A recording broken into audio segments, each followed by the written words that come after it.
Alors aujourd'hui, on a eu une baisse de la bourse pour des raisons évidentes. Alors le CAC 40, pour moi, et ça, je vais vous en parler après, bah, c'est ça, on est dans un énorme range. Vous voyez le range, il est comme ça. Et il a démarré au mois de juin. D'accord? Et donc, ce range, pour le moment, bah, depuis le mois de juin, c'est-à-dire juin, juillet, août, septembre, on est en octobre. Ça fait 4 mois que le CAC 40 il fait du surplace. Et ben la seule manière pour nous de savoir quel est le directionnel, c'est de casser par le bas. C'est la cassure par le bas. Tu casses par le bas, ça pue. Ça pue. Alors, il y a des actions qui n'ont pas attendu le CAC 40. Valorec, par exemple, Société Générale, Air France, Airbus aujourd'hui qui baisse assez fortement. Donc, il y a des entreprises qui n'ont pas attendu le CAC 40. La Société Générale, c'est méga baissier. Et vous vous rappelez ici, hein, quand certaines personnes disaient « Ouais, Tammy raconte n'importe quoi, etc. » Est-ce que vous avez envie d'acheter Parce qu'il y en a qui me disent « Ouais, Tammy, ça y est, c'est une opportunité, c'est le moment d'acheter. » Est-ce que vous considérez que c'est les soldes d'aujourd'hui? Sachant que ça a déjà beaucoup baissé, ça a perdu 25% de sa valeur. Donc, on est à peine au démarrage de cette crise. Et encore une fois, moi, je ne suis pas là pour vous dire voilà, moi, je suis un investisseur, je suis prudent, je sais que les marchés peuvent remonter brutalement, que tout est possible, d'accord? Maintenant, il faut analyser les choses de manière froide. Ça s'est bien cassé la gueule. Et on est bien d'accord que c'est très, très important ce que je vais vous dire. C'est que on a beaucoup vu les indices américains, on s'est dit « Waouh, la bourse, elle monte et tout ». Mais je vous avais fait une vidéo où je vous avais dit le gros de la hausse, ce sont les valeurs technologiques. Or, les valeurs technologiques ne sont pas sur la même planète que Société Générale, que Renault, que Airbus, que Air France. Parce que même aux États-Unis, les valeurs dans le domaine du tourisme, etc., par exemple, Norwegian Cruise, les croisières, eh ben, cette boîte, ça se casse la figure. Donc, on est véritablement aujourd'hui dans une situation où voilà, la config, elle n'est pas top. Regardez Airbus, idem. On a eu ce rebond, vous voyez ici, qu'on a eu la forte baisse, ça valait 140 €, ça a fortement baissé à 50 €. Puis on a eu ce rebond sur 85 €. Beaucoup se sont dit c'est génial, c'est génial. Moi, je disais c'est du trading. Eh ben, le marché, là, il est à 60 €. Et bien évidemment, voilà, s'il casse les 60 ou les 55, on va retaper les précédents points bas. Et donc, c'est pas impossible qu'on revienne sur les précédents points bas. Et pourquoi pas plus bas si, bien évidemment, la situation ne s'améliore pas. Et bien évidemment, Renault, idem, hein, on a eu le rebond du mois de juin et puis rien, d'accord? Et là, encore une fois, on est véritablement à un moment charnière. Donc, quelle stratégie adopter? Soit, voilà, vous êtes déjà positionné, etc. Et puis, super, qu'est-ce que vous voulez que je vous dise? Ou alors, vous couvrez vos positions, etc. Mais on est loin d'être sorti de cette crise. Et on le voit ici, regardez, en Italie. 1 million de chômeurs supplémentaires. Et le gouvernement italien ne renouvellera pas l'interdiction des licenciements, alors qu'il avait interdit les licenciements. C'est l'une des premières mesures qui avait été adoptée. C'est-à-dire qu'on a calmé le jeu très rapidement. On a dit, attention, on va donner de l'argent, etc. Mais jusqu'à quand? Jusqu'à quand? Et donc, encore une fois, la seule manière finalement de s'en sortir, c'est de trouver un remède, c'est un vaccin. Et c'est véritablement d'arrêter avec les trucs à 2 balles, du genre c'est la théorie du complot, etc. Merde, c'est-à-dire à un certain moment, voilà, il y a des gens qui meurent, il y a des gens qui souffrent, il y a des entreprises qui sont détruites, il y a une économie qui est détruite, il y a des gens qui sont en train de péter un câble. Donc voilà, il faut arrêter, c'est-à-dire à un certain moment, c'est quelque chose qu'on n'attendait pas et qui est en train de surprendre toute la planète. Donc, en Italie, on le voit, cette annonce, on parle de 1 million de chômeurs supplémentaires. Et Trump, bien évidemment, on a les élections. Et alors, Trump, il y a eu le coronavirus. Et puis là, il est en difficulté au niveau des sondages.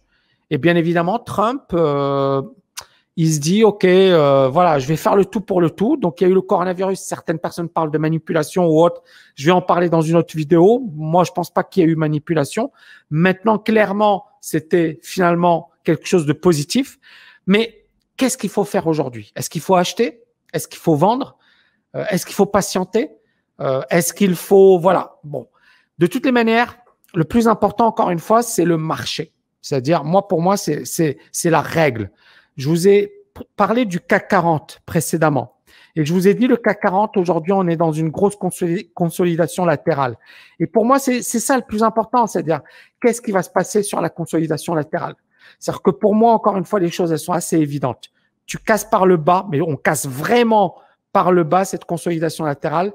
Ça veut dire que ça va être très, très, très, très dur et qu'on va avoir la deuxième jambe de baisse. D'accord? C'est cette deuxième jambe de baisse qui sera peut-être la dernière jambe de baisse avant une reprise.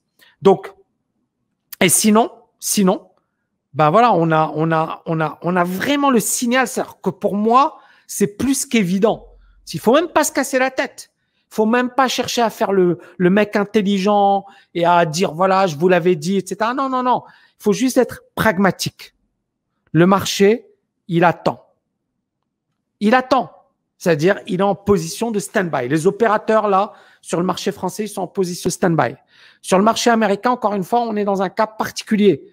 Toutes les actions n'ont pas explosé. Ce sont les valeurs technologiques qui ont porté les indices vers le haut. Les Apple, les Amazon, les Google, les Tesla, etc. Et pourquoi? Parce que ces boîtes sont à la mode. Ces boîtes gagnent de l'argent. Ces boîtes sont puissantes. Ces boîtes n'ont pas souffert de la crise. Elles n'ont pas souffert. Elles sont faites pour cet environnement. Elles sont totalement adaptées à cet environnement. Donc, ce sont les boîtes qui sont devenues des valeurs refuges. D'accord? Donc, la stratégie, c'est premièrement, on attend les élections américaines. Deuxièmement, pour moi, il faut attendre qu'on parte et on sorte de ce range parce que ça va nous donner véritablement des signaux clairs. Aujourd'hui, il n'y a pas de signaux clairs. Depuis 4 mois, le marché fait du surplace en France. Mais, on le voit. Et encore une fois, je ne regrette pas de vous avoir dit et d'avoir appelé à la vigilance. Parce que beaucoup de gens sont excités par là. Quand ils ont vu Société Générale, ils se sont excités. Aujourd'hui, ça valait 18.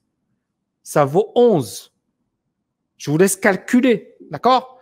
Et beaucoup de gens se sont excités. Ils ont dit, ouais, c'est génial, c'est super, ça va monter.